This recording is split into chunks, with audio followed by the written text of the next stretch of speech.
I'm Dr. Deb Butler, and you are listening to Thinner Peace in Menopause and Beyond. This is episode number 446. Welcome to Thinner Peace in Menopause and Beyond. This is Dr. Deb Butler, Master Life and Weight Coach, and as always, your coach.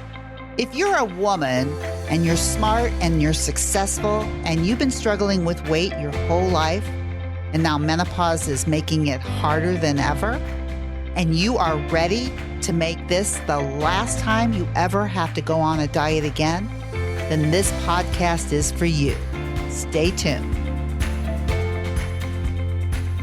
Well, hello, all my dear friends all over the world. It's my salutation. It's what I say every time when I come on this podcast. And I think of all of you all over the world listening to me, and it just warms my heart. And today, I have something that I want to talk to you about. Every time I do a podcast, I have something I want to talk to you about, and I have to think about it before I get on and maybe write it out a little bit. I don't do too much writing, you might be able to tell. But I like to think about where I want to go and what kind of message or inspiration I want to impart to you. And today, what I want to talk about is, number one, I am doing a master class on how to be able to eat whatever you want. I really think how to be able to enjoy any food, be it nutritious or not, but especially a non-nutritious food that you feel like you are in control of and that food is not controlling you. And I think it's the most important topic and the most important lesson that you can ever learn if you've ever had conflicts or challenges with food or your body, is how to be at peace with any food. And many of you might know if you've listened to my podcast for a while, and maybe if this is your first podcast, you may not know, but I do study Buddhism. I'm not a Buddhist, but I study the philosophy and psychology of Buddhism, and I like to use the technique of insight meditation when I use my meditation. It's one of the many things I like to use, and part of that is because there's certain types of characteristics that I want to help myself develop.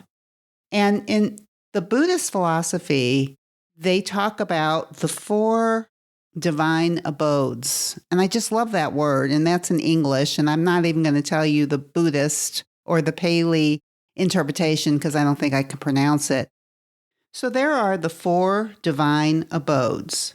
And it is the most positive attitudes and ideas that you can have when you're trying to create more positivity in your life.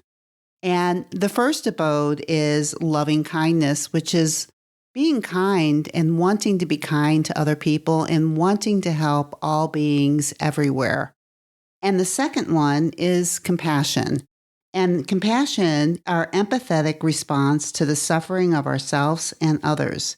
It is the heartfelt desire to alleviate all suffering and commitment to actively help all beings and support them in their difficulties. Compassion arises from recognizing the interconnectedness and shared vulnerability of all beings. I love that about compassion, just like I love the idea of loving kindness. I mean, don't we all want to be as kind as we can to other people? And don't we all want to be as empathetic as we can, not only to others, but to ourselves? I talk a lot about self-compassion, and it comes from this Buddhist philosophy, and I love to use it. And I love to teach my clients and all of my listeners that being able to be empathetic to yourself when you're being challenged is one of the most positive things that you can do for yourself, and it will help you come back so much quicker. The third abode is sympathetic joy, which is basically being happy and joyful for other people's good fortune. And I just love that too, because sometimes as human beings, we're not. And I think that the more that you can train your brain to go towards joy, not only for things for yourself, but for others, helps you actually become more joyful. At least that's what they say in Buddhist text.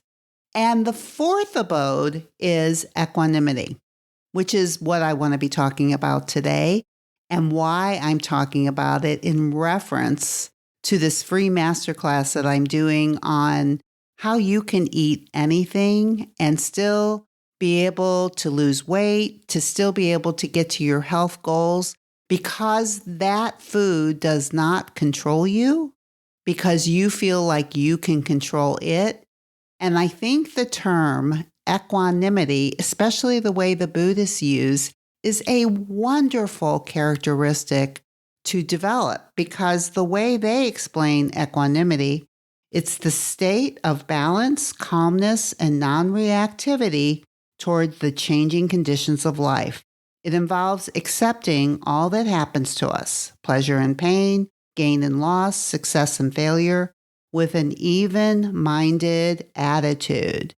Equanimity allows us to respond to situations with clarity, wisdom, and impartiality. I love the definition of that. And in particular, I love it in the practice that I do for myself, but also when I teach the whole idea of thinner peace, which is the process I use for helping people basically become peaceful with food and peaceful with their bodies and peaceful in their life. And I think one of the best ways to do that is by developing this characteristic equanimity, which is basically the way I look at it is I can take it or leave it. Think about that. And when it comes to food, I think it's so important because I think in order to be at peace with any food, you have to have equanimity. In other words, you have to kind of be at peace with it, accept whatever it is, accept that you like it a lot, accept that you don't like it, accept that you want to eat the whole thing. However, you also have clarity and you can also feel like you're the one that's in control in making the decisions. Equanimous with food is like my favorite thing. And that is basically what I'm going to be teaching in this 2-part masterclass next week. You can get all the details by going to drdebbutler.com/joy, of course. And you can get all the details. It's going to be 2 hours, 1 hour on Monday and 1 hour on Tuesday, because I'm going to teach 2 different concepts and I'm going to give you a specific piece of a worksheet. I'm going to call it homework, but it's easy. It doesn't take long, but it can help you become more equanimous with any food that you think controls you, whatever that food is. Now, I've been doing videos on wine and potato chips because those are the 2 things that I used to be very challenged with. So I use them because I needed to create equanimity around wine and potato chips, specifically Wavy Lay's potato chips. And for the first 30 years of my life, I was not equanimous at all with potato chips. I believed that I couldn't eat just one, just like the slogan is. I believed it. I took it all in and said, yep, I can't just eat one. In fact, I believed I had to eat the whole bag or I had to throw it in the garbage can after I destroyed the potato chips with hot water. I did not trust myself to be able to put the potato chips in the garbage because I thought I would go out and get it, because I have. And, in my early 20s and 30s, I don't even know if I've talked about this in a long time, I was even bulimic. In other words, I didn't just throw things in the garbage can. I used my body as a garbage can to eat these foods and then, of course, get rid of it. And it wasn't until my early 30s that I stopped it cold turkey. I didn't even know what it was that I was doing. I knew it wasn't good for me. And I just stopped it because I was pregnant and I never went back. But it took me a long time to be able to lose those thoughts and feelings about those foods. I would throw the potato chips in the garbage can and I would destroy them so I couldn't eat them until my mid-50s, where I learned everything I teach now that changed my whole trajectory of my life because I ended up giving up my chiropractic practice because I wasn't enjoying it anymore and going into life coaching and creating this thinner peace process and learning how to help manage my own mind so that I could teach other people how to manage their minds. Oh my gosh. And that is what I'm offering you in my thinner peace process. And in this master class, I am specifically going to teach you how to become more equanimous with any food that you think still controls you. For me, it was potato chips and wine. I'm sure you've got your own. You know, when we're equanimous with the food, that means that we can take it or leave it. It's not like, oh, I love it. I could never give it up. And I think that when you're more equanimous, let's just say that you have a health challenge and there's certain foods you shouldn't eat anymore. When you're equanimous with food, it's so easy to stop eating it because you're not in love with it. It's no hate, love. It's I can take it or I can leave it. And I think in the Buddhist philosophy, it's a practice how to really develop the characteristic of equanimity. But I also think even in everything that I teach, it is something that can be developed when it comes to your body, accepting it no matter what, the food that you eat. You know, why do we eat anything? Why do we want to put it in our mouth? In the end, I want you to be able to take away from this 2-part masterclass the belief that you could eat anything that you wanted, that you could actually believe it.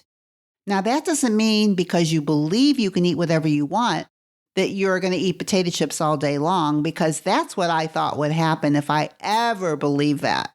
I would look at other people with envy when I saw them eating potato chips or eating any of these non-nutritious foods without a care in the world in thin bodies. At least that's how it appeared to me. And that's what I wanted for myself. I wanted to be able to eat those foods and be thin. And I didn't think it was possible. I was either suffering because I couldn't eat those foods, which is called a diet, or I was off my diet because I had lost all my weight or because it wasn't working or whatever it was. And I was back to my quote unquote old ways. So I was eating whatever I wanted, but I didn't think I should be. And I was only gaining weight. And to be able to find that happy medium, which is everything I'm teaching in this master class, is how to become equanimous with whatever food you think you can't do without, or you think you can't have, or you think that whatever you think that creates negative emotion for you. And of course, it only makes you want it more, and it only makes you feel worse about yourself. So listen, if any of this sounds good, join me by going to drdebbutler.com/joy. And I love the word joy. And I really believe that not only can you eat these foods joyfully, you can stop the minute you're through enjoying it. And I'll tell you what, it's a way of taking your power back when it comes with food so that whatever you wish for your body or for your health becomes more possible. So just go to drdebbutler.com/joy. And of course, I would never end this podcast, especially how appropriate it is today, that no matter where you go or what you do, please, please, please be very, very kind to yourself. And let me add, the best way to be very, very kind to yourself is sign up for this masterclass series and start getting towards peace with food. See you next week. Bye-bye. If you're loving my podcast and you would like some more information to be able to follow along with, then please go to drdebbutler.com/change, and you can get a free copy of my companion book that goes with this podcast that I refer to in many different episodes. That is drdebbutler.com/change, CHANGE.